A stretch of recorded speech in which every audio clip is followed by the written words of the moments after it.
علوم القرآن کے حوالے سے ایک سوال یہ پوچھا جاتا ہے کہ آیات تحدی سے کیا مراد ہے اور یہ کتنی آیات ہیں اور کن کن صورتوں میں آئی ہیں؟ تو اس کا جواب یہ ہے کہ آیات تحدی سے مراد وہ آیتیں ہیں جن میں مشرکین مکہ کو یا منکرین کو اللہ تعالیٰ نے قرآن جیسی صورتیں یا قرآن جیسا کلام لانے کا چیلنج کیا ہے، تو ان آیات کو آیات تحدی کہا جاتا ہے۔ اور قرآن مجید کی 6 آیتیں ایسی ہیں جن میں اللہ تعالیٰ نے چیلنج کیا ہے۔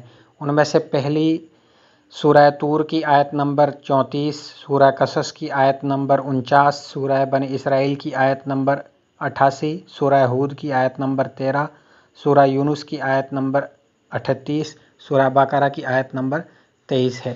یہ 6 آیتیں ہیں۔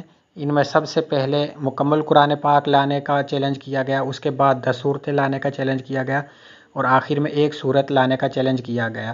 ان آیات کو آیات